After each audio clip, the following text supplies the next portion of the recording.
Witajcie telewidzowie kolejnego dnia w Kambodży i to jest ten dzień, kiedy się przeprowadzamy po raz pierwszy. Pokój już zmienialiśmy w tym hotelu, ale hotelu jeszcze w Kambodży nie, także dzisiaj zmieniamy hotel na kilka dni. Ja wam pokażę, jak Marcina z tego piętra mogłam zaobserwować na głównej ulicy. Pojechałem jeden plecak zawieźć, bo byśmy się nie zabrali na jeden raz skuterem.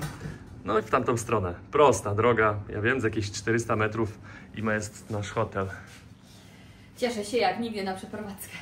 Niby fajnie, ale atmosfera tutaj w tym hotelu jest średnia. No Z basenu ani razu nie skorzystaliśmy. No jest brudny, nawet dzisiaj byłam tam zobaczyć. Także no nie zachęca on. Jedynie to byłam na rowerku i na bieżni dwa razy. I po tej sprzedce z tą panią menadżerką, no to ona cały czas z byka na nas patrzy, jak mówi dzień dobry, to tam jej się głos załamuje. No tak, ale to nie tylko ona, jest tylko jedna pani tutaj miła, a reszta z obsługi naprawdę średnio. No. I pani sprzątająca też niestety nie daje rady, jest to taki zysk pracownika z tego co zauważyliśmy. Tak, pani pracuje tutaj od rana do wieczora i sprząta cały hotel i dlatego też pomogliśmy jej trochę tak, dzisiaj. Pościągana pościel, tutaj butelki, śmieci w jednym miejscu będzie szybciej miała. No naprawdę, trochę jej szkoda pani z Birmy. No nie daje rady po prostu, ale nic dziwnego, to ma 30 pokoi. Widzieliśmy ją o 7 rano na przykład, do 22 jeszcze pranie wstawiała, więc no i taka widać już chodziła po prostu i tak codziennie ma, no niestety. A my spadamy. Dokładnie. Marcin, zobaczcie, stoi już na skrzyżowaniu, zawiózł jedną walizkę, wraca teraz po mnie i resztę bagaży. Pani była bardzo miła teraz na wyprowadzkę. Tak, zmieniła, cieszyła się, że wyjeżdżamy.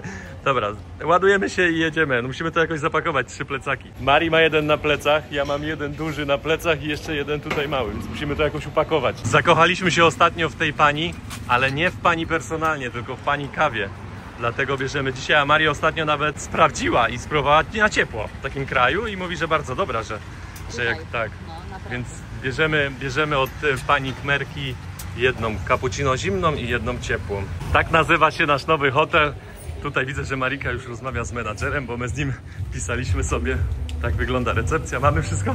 Mamy, musimy się zrobić check-in i co? I musimy poczekać do drugiej. Okej. W tym hotelu zapłaciliśmy $40 za 3 nocki. Marika już zapłaciła kartą. Paszport pani wzięła, jakieś dane spisywała. O, mamy już klucz, a mieliśmy... No proszę, mieliśmy o 2, jest jeszcze 12, nie ma, mieliśmy czekać, ale super. Od razu lepsza atmosfera w tym hotelu, jest bilard, zobaczcie, nawet czysty i ładnie ten stół wygląda. Tutaj można sobie pograć w jakieś inne gry. Jest bar oczywiście i co najważniejsze, basenik. O tej godzinie to jeszcze słońce można znaleźć. Wchodzimy do naszego pokoju, 54 zł na dzień wychodzi. Ale czyściutko, jak jasno. Ale pięknie. O, jaka łazienka, prysznic. No, łazienka wygląda lepiej niż ta u nas. A łóżko? No piękna sprawa, zobaczcie. Elegancko. Jeszcze balkon mamy. Nie, no to my tutaj powinniśmy być wcześniej. No, o tym samym pomyślałam. Ale no, super. Gdyby tam się nam nie udało, to byśmy tutaj byli przedłużyć. Tak. Także to był nasz plan w sumie, jako drugi hotel, ale fajnie, jasno. Duży pokój. Biurko. Zaraz tu się rozkładamy z naszym burdelem. Już nie będzie tak pięknie. Zobaczcie, tu jeszcze jest oferta jedzeniowa. Na przykład jajko na śniadanie można mieć za 50 centów, to jest 2 zł na ten moment. No i inne kombinacje śniadaniowe, także nie wychodzi to źle. Tak samo mają jakieś wrapy, burgery. No generalnie myślę, że to dobra opcja. I nawet pizza jest za $5, margarita, czyli tyle, ile ja płaciłam na mieście. Mają również dosyć spory wybór napoi alkoholowych, bezalkoholowych i kawy. No i też to nie prezentuje się aż tak źle. A jeszcze mają happy hour i wtedy 2 drineczki za 5. Tak, boktajle mają to za 2,50, czyli 10 zł, no to myślę, że to są dobre ceny. Dobre. Możemy dzisiaj wieczór na barze? No, na to wychodzi. Przyszliśmy do innego pokoju, bo widziałam go z balkonu, z tamtego balkonu. Zobaczcie, jak przeszklony jest, ale jest świetny. I tutaj widok wieczorem, no na pewno jeszcze lepszy, a jeszcze tutaj na dole, no od razu na basen. No czego więcej chcieć? Łóżeczko podobne do nas. Zainteresujemy się nim, jak wrócimy do Phnom Penh. Fajny pokój z fajnymi widokami. Jo, wyobrażam się, a to daje się za to. No, świetnie. No i ten pokój kosztuje $25 na dzień dzisiejszy, także myślę, że to jest uczciwa cena, jak za taki duży pokój przeszklony i jeszcze wieczorami widok na te wieżowce. Chciałam Was ostrzec przed parkowaniem przy takich krawężnikach. Posłuchajcie, to zaraz się wydarzyło. Tutaj stał samochód, my obydwoje na skuterze. Tak ślisk, że ja zeszłam, mówię, dobra, Marcin, da sam radę może. I to skuter znowu nam poleciał i dosłownie milimetry to były. Także uważajcie przy takich podjazdach. Tu jest normalna kostka, a tutaj no już położyli takie coś śliskiego. Trzeba na wprost wjeżdżać, a my wjeżdżaliśmy z ulicy tak pod skosem i koło. No nie tylko my, bo przed chwilą pani stąd też podjeżdżała i też jej koło uciekło. Dziwne rozwiązanie. Dzisiaj mieliśmy jechać zwiedzać trochę Kambodżę, stolicę, ale no, jedna sprawa nam wyszła, której nie załatwiliśmy i zeszło nam się trochę, więc przyjechaliśmy teraz coś zjeść. No i w sumie nam nie opłaca się już dalej jechać. Marika zjadła już swoje śniadanie. Późne, bo późne, ale zjadła, a ja biorę sobie wieprzowinę. Ten boczek, który tutaj wisi, widzicie? Tam jeszcze soki z tych rzeczy lecą, bo to jest na świeżo robione.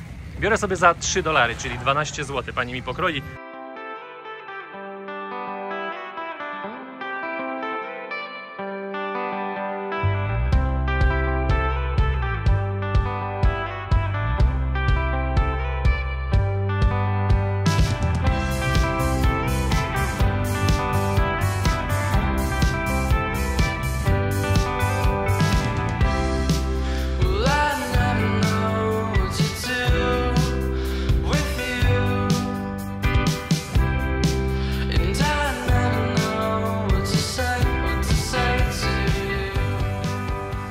Witajcie telewidzowie kolejnego dnia w Phnom Penh. My jesteśmy mobilni, jak widzicie, kaski na naszych głowach. Zbieramy się. Dzisiaj jedziemy ważną rzecz zobaczyć w kraju takim jak Kambodża. Nie będzie to film taki jak każdy u nas uśmiechnięty i zabawny, może pod koniec, ale o wszystkim wam opowiemy w trakcie. Na razie jedziemy na śniadanie. Przyjechaliśmy jeszcze na stację. Litr paliwa w Kambodży kosztuje 4 zł. Tylko ile tutaj nam kolega litrów? 4 litry. 4 litry, tylko coś tutaj nam nie gra, bo ostatnio mieliśmy do pełna zatankowane, a zrobiliśmy tylko 70 km, a dzisiaj już był pusty bak, czyli albo ktoś nam spuścił, albo paliwo nam ucieka, bo wątpię, żeby 4 litry spalił na 70 km. Wymieniliśmy jeszcze pieniądze u lokalnego cinkciarza, mamy 200 000, $50. Zobaczcie, jakie on ma tutaj banknoty, wszystko nówka. Ogromne pieniądze. Znaczy dużo tego nie ma, po prostu tylko tak wygląda. Przyjechaliśmy do naszej ulubionej baristki. Młoda Kmerka robi nam pyszne kawy codziennie rano. Młoda Kmerka powiedziała, że możemy się napić takiej jaśminowej herbatki. Umili nam czekanie na naszą kawę. Dzisiaj postanowiliśmy, że w stolicy Kambodży odwiedzamy Muzeum Ludobójstwa Tuol Sleng, z tego co dobrze pamiętam. Mamy już bilety. Bilet kosztuje $5 za osobę i jak chcecie jeszcze audio, które będzie wam opowiadać całą tutaj drogę, co tam się działo, no to też trzeba dopłacić $5, czyli każda rzecz kosztuje 20 zł. Jeden bilet, drugi bilet i audio 20 zł. Myśleliśmy, że w takim miejscu będzie można zapłacić za to kartą. Nie można. Przyjmują tylko gotówkę, dolary i khmerskie, czyli riele. Z biletami wchodzimy już do środka. Tutaj są języki, w jakich możecie sobie wziąć audio. Taki sprzęt tutaj dają i słuchawki. Zakładamy nasze słuchawki i powoli startujemy. I co jest fajne, że tutaj jest wszystko zrobione tak dookoła. Takimi stacjami, jak wam wspomniałem, no ja to wam pokażę. I można iść dookoła i całą historię słuchać w całości. Z tego audio dowiedzieliśmy się, że tutaj w tej szkole, bo to jest szkoła, było torturowane od 12 do 20 tysięcy ludzi. Te więzienie i te ludobójstwo, które tutaj się odbywało w tej szkole, było zorganizowane przez Czerwonych Khmerów, a ich dowódcą był Pol Pot. Mordowanie ludzi w tej szkole trwało około 4 lat, od 1975 roku do 1979, i gdy armia wietnamska przybyła tutaj, do tej stolicy i wyzwoliła to więzienie, tą szkołę, odnaleziono 14 ciał, których oni nie zdążyli się jeszcze pozbyć, i w tym miejscu można zobaczyć nagrobki tych osób. Niestety ciężko było zidentyfikować te ciała, one były tak torturowane i zaraz wam pokażę. Tutaj jest 14 grobów i one są bez imion, bo nie można było ich zidentyfikować. Tak wyglądają te białe groby. Za nami znajdują się cele, w których byli torturowani ci ludzie, przetrzymywani. W niektórych widać jeszcze resztki krwi, stalowe łóżka, jak byli przymocowani. Są też zdjęcia na ścianach. Są też zdjęcia na ścianach. Jeden z panów, który to przeżył, pamięta te historie. Tak wygląda ten budynek, charakterystyczna szkoła. I on jest oznaczony literą A. Marika słucha w języku niemieckim, ja w angielskim. I zobaczcie, tutaj też można zobaczyć, że to wygląda jak klasy. Tak wyglądały te pokoje, typowe klasy, małe, w małych szkołach. Tutaj przywiązywano tych ludzi, torturowano ich tygodniami albo nawet miesiącami. Tutaj jest zaklejone, ale takich ludzi właśnie znaleziono tutaj 12, jak obalono tych czerwonych kmerów. W kolejnym pokoju podobnie, tylko w tym przypadku jest jeszcze biurko i tutaj widać znalezionego człowieka. Jesteśmy w kolejnym pokoju i to wygląda dokładnie tak samo jak w innych i tutaj jest kolejny, który był ostatni znaleziony z 14. Tutaj jest nawet napisane i nawet jest napisane, kto zrobił zdjęcie, czyli wietnamski fotograf. Tutaj widzicie korytarz i po prawej stronie są te pokoje. One wyglądają zupełnie podobnie wszystkie, ale tu jeszcze można iść na górę i zobaczcie, zabijanie dorosłych tutaj to jedno, ale dzieci musiały pracować. Zobaczcie, jakie małe. Na górnym piętrze te pokoje wyglądają na dużo większe. No i oczywiście też jest łóżko i w tym pokoju też znaleźli jednego z 14. Więźniowie, którzy trafiali do tego więzienia, musieli przestrzegać zasad. I jedną z nich było, że trzeba odpowiadać na wszystkie zadawane pytania, a kolejną z nich było, że nie mogą tutaj płakać. Byli torturowani, byli rażeni prądem, nie mogli płakać. Jak płakali, to byli jeszcze bardziej torturowani. Przy każdym pokoju są takie tabliczki zidentyfikowanych ludzi, którzy byli tutaj zabici. Tak jak Wam wspomniałem, było ich 12 000 zidentyfikowanych, a wcześniej Wam wspomniałem, że ponad 20 000 tego było i zobaczcie, tutaj jest ile mieli lat, gdy tutaj trafiali. Nawet tacy 16-latkowie się trafiali. Są tutaj mężczyźni, ale to też nie jest zasadą, bo w innych pokojach widać kobiety też. W kolejnym pomieszczeniu są 4 łóżka i to, co zauważyliśmy, przy każdym łóżku stała taka skrzyneczka, pewnie wypełniona jakimiś różnymi, nie wiem, młotkami, jakimiś takimi rzeczami, którymi można było torturować, zadawać ból. Jesteśmy teraz na 3. piętrze. Tutaj jest bardziej udokumentowane wszystko. Są nawet zdjęcia. Zobaczcie, bo ludzie jak trafiali tutaj do więzienia, każdy miał numer i każdemu było robione zdjęcie. Przede mną jest budynek A, który już zwiedziliśmy. I oni tutaj w tym budynku A torturowali ludzi. I w tym miejscu tak samo, zobaczcie, zawieszali ich na linach, a w tych beczkach, kadziach były fekalia. I wyobraźcie sobie, że oni zamaczali ich w tych fekaliach i wieszali tutaj i torturowali. I tak naokoło. Te belki istniały już podczas szkoły i służyły dzieciom do wspinaczki, do zabaw, do lekcji WF-u, no a później było to miejscem potwornych tortur. Teraz czas na budynek B i to było miejsce, gdzie oni spali i mieszkali. Ten budynek też ma 2. piętro, ale widzę, że tutaj jest zamknięte, nie da się wejść. Tak kiedyś wyglądała ta szkoła, jeszcze przed czerwonymi kmerami. I zaraz Wam pokażę, tutaj jest wystawa teraz zrobiona na 40-lecie upamiętnienia ofiar tego więzienia. Jestem na 1. piętrze budynku B, tutaj ten jest pierwszy budynek A, który Wam wcześniej pokazywaliśmy. O, tutaj Wam też pokazywałem to na dole. No i niestety tutaj nie można dalej iść, więc pewnie są jakieś tutaj rzeczy robione z powodu tego, że tutaj jest te 40-lecie upamiętnienia tego ludobójstwa. W tym budynku B, z którego teraz wyszedłem, jest setki zdjęć ludzi, którzy stąd nigdy nie wyszli i oni łapali wszystkich, którzy mieli okulary, wszystkich, którzy byli inteligencją tego kraju, wszystkich wymordowano, nawet lekarzy. Tutaj jest kolejny budynek, w którym trzymano więźniów i zobaczcie, wszystko jest w drucie kolczastym, nawet ta brama, podejrzewam, że ona jest oryginalna. W tym budynku, jak Marcin wspomniał, niedużo się zmieniło od tamtych czasów. Są zachowane druty kolczaste. Druty kolczaste były po to, bo kiedyś jedna osoba nie wytrzymała, no i wyskoczyła przez to okno. Oczywiście ze skutkiem śmiertelnym. Inni próbowali popełniać samobójstwa. To było prawie niemożliwe albo uciekać, jednak nielicznym się to udawało. Na przykład wbijali sobie długopis w szyję. Więźniowie byli do 3 razy na dzień przesłuchiwani, co się łączy też z torturami. Nie mogli mieć przy sobie żadnych własnych przedmiotów. Nielicznym to się jednak udawało. No i tak jak już wspomniałam, targali się na własne życie. Woleli to niż te tortury, które tutaj były. Idziemy teraz do budynku C, do środka. Zobaczyć, jak oni tutaj żyli w czasach, gdy byli przesłuchiwani. W środku, w takiej jednej klasie, było zrobionych 11 pokoi. Zobaczcie, jaka to konstrukcja. Na szybkości to pewnie robiono. Miejsca za wiele nie ma. Oni to nazywali, że to były cele pojedyncze. No i nie dziwię się, bo to bardzo mało miejsca. Pomiędzy klasami było takie przejście. Jesteśmy na 1. piętrze i to są te druty kolczaste, które Wam pokazywaliśmy. No i tutaj są już inne cele. Tutaj spano nawet po 60 osób w jednej celi. Tak wygląda wejście, wszystko jest w drewnie. Do środka. Patrzcie, jakie cele. To są jeszcze te małe. Tutaj też trzymano, zamykano po prostu. Nie wiem, czy to jakichś politycznych bardziej, no bo trochę się różnią te cele od tych na dole. Zwróćcie uwagę, ile tych pomieszczeń jest. Tam są 2, ja jestem w 3. I tu wszędzie są te pokoje. Teraz jest 4. i 5. I wszędzie są te cele. Wszystkie wyglądają tak samo. Miejsca za wiele w nich nie ma. To jest 1. piętro. Tutaj jeszcze przez okna można zobaczyć, jak to wyglądało.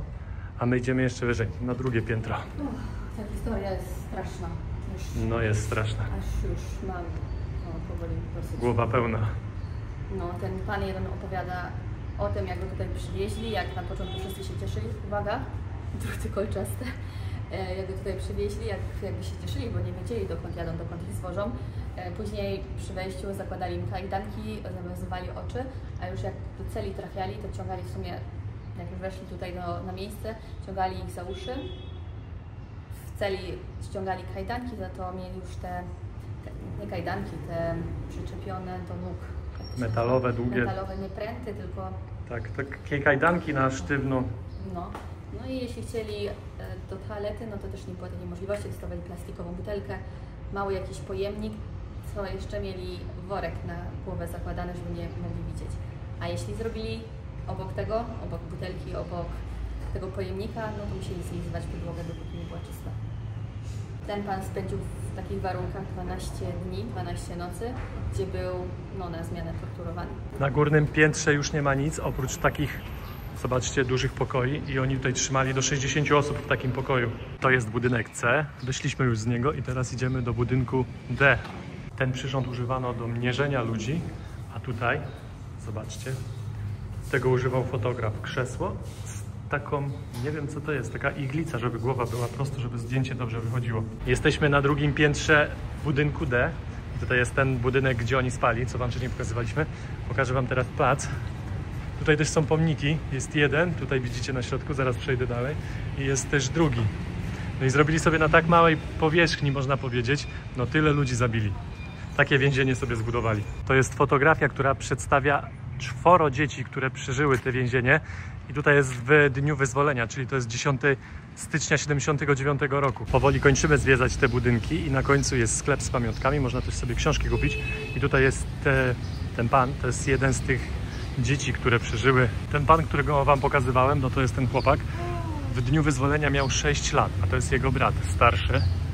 I tutaj, zobaczcie, jest wietnamska armia. Ci żołnierze też wyglądają na bardzo młodych. Pozostała dwójka, która przeżyła, ten pan opowiedział mi, że oni są teraz w Niemczech. Na środku jest ten pomnik, o którym wam wspomniałem i na tablicy są wypisane imiona i nazwiska ludzi, którzy tutaj byli. W tym muzeum jest 2 panów, którzy przeżyli tą tragedię, można tak to nazwać. Tam jest jeden, tu jest drugi. I obaj sprzedają książki o swojej historii. Tamten pan był zaresztowany, jak miał 48 lat. Ten nie wiem, jeszcze nie rozmawialiśmy z tym panem. Wyszliśmy już z tego muzeum, jesteśmy już na parkingu i w sumie nie mamy za wiele czasu. Jeszcze chcemy jechać w jedno miejsce, też powiązane z tym muzeum. No mamy tam jakieś 25 minut, więc musimy zjeść śniadanie. To dość szybko, bo jeszcze dzisiaj nic nie jedliśmy. No i spróbujemy tam pojechać i jeszcze zobaczyć to miejsce dzisiaj.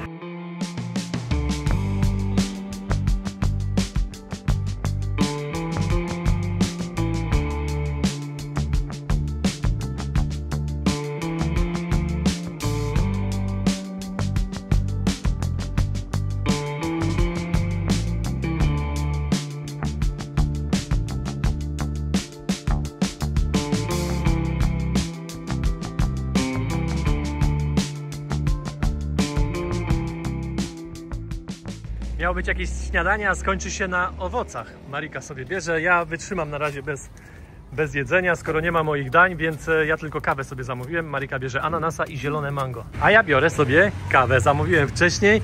Pani już widzę kończy robić. Mari, jak te owoce? Ja. Mango zielone, idealne. Ale ze skórką pani dała. W Tajlandii zawsze obierali. 2000, to $2. Tak, 2 złote. Dobra cena. Dobra. Pani pięknie ubiła mleczko do cappuccino. 5000 taka kawa, 5 zł. Przyjechaliśmy już na miejsce, zostawiamy nasz skuter, zapłaciliśmy 1000 temu małemu chłopakowi, to jest złotówka. No, za pilnowanie tego skutera i naszych kasków. Z Muzeum Śmierci przyjechaliśmy na Pola Śmierci. W tym muzeum, co byliśmy, oni ich torturowali i najczęściej nie zabijali. Zabijali ich dopiero w tym miejscu. I pamiętajcie, jak przyjedziecie, zapiszcie sobie, że nie można tutaj latać dronem. No i też trzeba mieć jakiś odpowiedni strój. Z audio bilet kosztuje $6, bez audio 3. Bierzemy z audio. I tutaj jest podobnie jak w muzeum. Są stacje, tutaj jest jedynka i słuchamy jedynkę. W ciągu 48 godzin, odkąd Pol Pot wszedł do Phnom Penh, zamknął szkoły, zamknął wszystkie centra kulturalne, zamknął policję, zamknął szpitale. Wszystko to, co związało się z ludźmi tam, gdzie mogli spędzać czas. Po prostu zależało im, żeby zamknąć normalne życie. Tu jest obraz, jak oni trzymali więźniów w tym miejscu i to było tak, że nie codziennie przyjeżdżały te ciężarówki, ale jak przyjeżdżały, no to dziennie zabijano 300 osób. Dochodzimy do grobu, w którym znaleziono 450 ciał. Tu jest tabliczka upamiętniająca. No wiadomo, że tutaj już nic nie będzie, ale dziura pozostała. Takich narzędzi używano do mordowania tych ludzi. Tu jest ten pierwszy grób, o którym wam wspomnieliśmy. Zobaczcie, ile tutaj jest dziur. Widzicie? To wszystko są też groby. Tutaj też znajdowano te czaszki i po to, żeby zaoszczędzić kule, zabijali właśnie ich tym sprzętem rolniczym. Stawało się tutaj nad przepaścią, nad tym grobem, po prostu się dostawało w łeb i to była taka najpopularniejsza metoda zabijania ich. Ale to były różne i haczki, i jakieś młotki, wszystko co ostre, wszystko co można było używać kilkanaście razy. Tu jest tabliczka upamiętniająca 166 ofiar i akurat w tym grobie chowali ludzi, którzy nie mieli głowy, którzy mieli obcięte głowy. W tym miejscu są ciuchy, które zostały znalezione w tych grobach i tam na środku nawet widać kość. W tym grobie odkryto 100 ciał i to były nagie matki z dziećmi, a najczęściej było tak, że zabijano najpierw dzieci na oczach matki, a później dopiero matkę. No i wkładano ich tutaj do tego grobu. Tutaj jest ten grób, o którym wam wspomniałem i to drzewo jest pomnikiem i służyło też do zabijania dzieci. Zobaczcie, tutaj jest teraz pamięć tych dzieci. Ludzie przychodzą, zawieszają jakieś bransoletki. Wykorzystywano to drzewo tak, że żeby zaoszczędzić na kulach, to brano dzieci za nogi, uderzano o to drzewo i wrzucano tutaj do tych grobów. W tym miejscu są ludzkie kości i zęby. Zobaczcie. No jest tego tutaj tyle, że to nawet nie jest identyfikowane. Tutaj też. A przed tym, jak reżim Czerwonych Khmerów wykorzystywał to jako te grobowce, to tutaj był chiński cmentarz, widzicie? To jest jakiś stary chiński nagrobek z chińskimi znaczkami. Tutaj jest oryginalnie zachowany grób, jak odkryli, jak to wyglądało w 1980 roku. Tutaj widzicie, jest data. Na środku jest wybudowana duża stupa i żeby wejść tutaj, trzeba ściągnąć buty. Widzę, że nie można wejść teraz do środka. Kiedyś można było tutaj wchodzić do środka. Patrzcie, tutaj są te wszystkie czaszki zachowane, co znaleziono je w tych grobach. Nie wiem, czy widzicie, te czaszki tutaj mają dziury. Większość z nich, jakbyśmy się przeszli dookoła, te akurat są przodem tutaj poukładane. Zaraz zobaczymy z boku, czy są jakieś... Te też są przodem poukładane. Niektóre widać, widzicie? Na przykład tutaj dziurę. To wszystko od tego, że najpopularniejszą śmiercią było uderzanie czymś tępym w głowę. To człowiek od razu umierał. Nie wykorzystywano kul. Jak się dobrze przyjrzycie, zza szyby tutaj widać narzędzia, które oni używali do zabijania tych ludzi. Tam widzicie po prawej stronie haczka, tutaj jest jakiś kij. Tutaj wygląda jak trzonek od siekiery. Tam jest jakiś tasak. Z tej strony na podłodze są jakieś ostre narzędzia, które wbijano w głowę. No i też można zobaczyć na czaszkach, że są takie małe dziurki. No właśnie przez takie szpikulce. W ciągu niespełna 4 lat rządów Pol Pota i Czerwonych Khmerów w Kambodży zginęło około 3 milionów ludzi. No to bardzo dużo. I można by sobie zadawać pytanie, dlaczego tak było, dlaczego tak się wydarzyło. I ja mógłbym tutaj przytoczyć coś, co nas spotkało, nas jako naród polski, Polaków. Tutaj jest trochę różnicy, że tutaj zabijali siebie nawzajem Khmerzy Khmerów. U nas, powiedzmy, było inaczej na tyle, że Sowieci zabijali Polaków, między innymi. To jest ta jedna różnica, ale cel, moim zdaniem, przyświecał ten sam ludziom, którzy rządzili, czyli tym dyktatorom. Czyli ci dyktatorzy bali się ludzi, którzy coś znaczą dla danego kraju, czyli inteligencję. U nas inteligencję wywożono na Rosję i tam zabijano. To wszystko po to, żeby kraj nie mógł się tak szybko odbudować, albo tak jak w przypadku Polski, włożyć swoją inteligencję, albo kontrolować inteligencję, która powstaje na nowo. U nas było wymordowanych dużo studentów, no to też, ale i pilotów, i profesorów, i lekarzy, i inżynierów. Wywozili wszystkich, którzy mogli im zagrażać później w przyszłości po tym, co się wydarzy. I tutaj było dokładnie to samo, że wymordowali wszystkich ludzi i zostawili tych, którzy będą pracować na roli, którzy będą utrzymywać państwo. I w tym kraju pomogli im Wietnamczycy. Nie wiem, w którą to stronę poszło później z tą całą inteligencją, z tymi wszystkimi ludźmi. Wiem, jak u nas było. U nas było tak, że u nas rządziła później Rosja, Związek Radziecki. Byliśmy jako kraj, Polska, ale wszystkie wpływy i wszystko o wszystkim decydowała Rosja. Więc te wszystkie elity, które były w Polsce po II wojnie światowej u nas, i moim zdaniem są do tej pory, to nie są polskie elity, to są ludzie, którzy byli podstawieni, są podstawieni i to nie ma nic wspólnego z taką polską inteligencją, która była, powiedzmy, po I wojnie światowej. Tutaj jest jeszcze muzeum na terenie tego cmentarza. Można iść sobie obejrzeć, poczytać trochę informacji Mi się wydaje, że przydatne. My już powoli wychodzimy z tego cmentarza. Pamiętajcie, że on jest otwarty do 17:30, jak chcecie tutaj przyjechać i to pooglądać. A jeszcze taka jedna, może nie wiem czy tip, jeśli chcecie się dowiedzieć więcej informacji, no to audio za $3 tutaj w sumie warte, ale dużo wiadomości się powtarza z tymi, co już słyszeliśmy w muzeum. I tutaj jest moim zdaniem o wiele lepiej to zrobione. Fajniejsze napisy są, można już dowiedzieć się z tych napisów, co gdzie jest, było w danym miejscu. Także jeśli ktoś z Was nie czuje się na tyle dobrze z angielskim, niemieckim, czy w ogóle jakim językiem tutaj dysponują, no to można dużo się dowiedzieć właśnie z tych tabliczek. Tak. Na przykład tłumaczą sobie na Google Translatorze. Tak, bo właśnie w tamtej szkole nie było tego, po prostu były numerki, trzeba było słuchać. Tutaj jest, tak jak Maryka powiedziała, dużo lepiej to rozwiązane. Przyszedł chłopiec, który przyniósł nam wtedy bilet, teraz musimy mu pokazać, że to nasz skuter, on potwierdzi. Numery się zgadzają, nawet nie sprawdził, ale... Możemy wziąć skuter. I w wielu miejscach zauważyliśmy, że tak jest, czy pod sklepami, tak supermarketami, czy z jakimiś ubraniami, oni dają za każdym razem tę zawieszkę do skutera. Na takiej drodze, już tam byliśmy na górce, złapaliśmy kapcia, Marcin mówi, coś te lepiej na dole. Ja mówię, no nie wiem, i dopiero po chwili poczułam, no i faktycznie, kapeć. I teraz udało nam się zjechać przynajmniej z tej drogi. Dobrze, że w Kambodży to może nie wszystko dozwolone, ale niech będzie. Nikt na nas nie zatrąbił nawet. No jest i teraz musimy poszukać. Ktoś to naprawi, czasami są tacy przy ulicy, to naprawiają. Tu jest tuk-tukarz. O, jest pan z tuk-tuka, zaraz zapytamy. My tu się stresowaliśmy, że tam zjeżdżamy z takiej ruchliwej ulicy, a tutaj ludzie pod prąd jeżdżą. Także, jak widzicie, w Kambodży można. Za 200 metrów skręć w prawo. Mieliśmy właśnie za 200 metrów skręcać w prawo, no ale póki co to szukamy jakiegoś mechanika. Jakaś nowa droga, wiadukty budują drogi. Tutaj widać rozkopane. Kierownik z łopatą jeszcze siedzi. No i tak, Marcin jedzie. Wszyscy nam pokazują w tamtą stronę, że mamy jechać. Już jedziemy kawałek i jakoś żadnego zjazdu póki co nie widać. Marcin pojechał dookoła, znalazł jakiś pan przy drodze. Ma tu warsztacik. Także chyba będzie dobrze. Jesteśmy uratowani. Wygląda na to, że nie tylko my złapaliśmy gumę. Tutaj kolega wygląda na Hindusa. Ale co ciekawe, pani zmienia dętkę temu Hindusowi. Pani już kończy robotę przy tym skuterze, wystarczy go napompować. Dętka stara, zobaczcie, leży z boku wyciągnięta. No i będzie gotowy, więc pani się będzie brała za nas. Myślę, że jakieś 20 minut i będziemy stąd wyjeżdżać. Pani wzięła się za nas skuter i teraz najpierw musi naciągnąć na felgę oponę. I tak sprytnie pani to robi, bo nie ściąga w ogóle koła, nic nie robi takich rzeczy, tylko zobaczcie, wbija, opona będzie założona na felgę, później wyciągnie dętkę ze środka, odkręci tylko śruby tak z jednej strony, żeby można było dętkę ściągnąć i włożyć nową. Nie wiem, czy tak się robi normalnie, ale tutaj tak robią.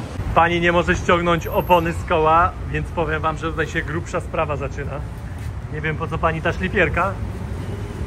Aha, pani coś z tym prętem zrobi, że będzie go lepiej wtedy włożyć. No zobaczymy, co pani wymyśliła. O, bez okularów pani zaraz sobie po oczach tu da. No, albo i nam, zaraz uważamy.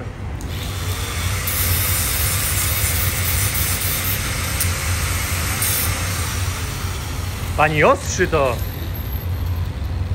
O, aż iskry idą, szefowa.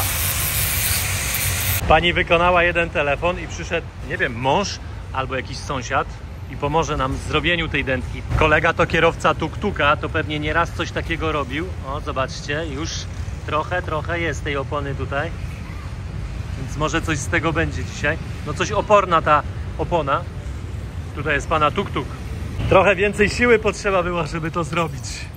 Już jest, zobaczcie, dętka schodzi na felgę. No, takimi kluczami. A, pan sobie rozwalił jeszcze rękę. Takimi kluczami to sobie można. Pani przyniosła już dętkę, no zaraz będziemy zakładać. Trochę nam to zajęło, zobaczcie. Trzeba było ściągnąć tłumik. To mocowanie tak samo, no ale już będzie można założyć teraz nową dętkę.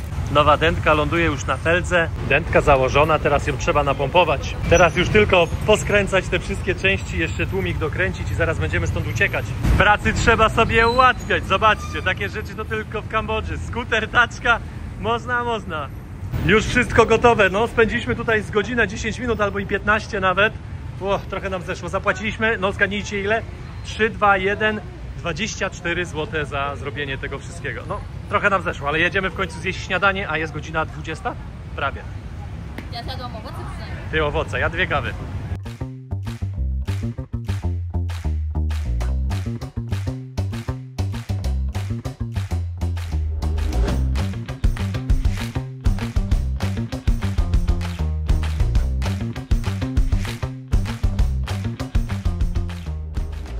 Marika poszła do innej restauracji na zupę, ja przyjechałem po mięso.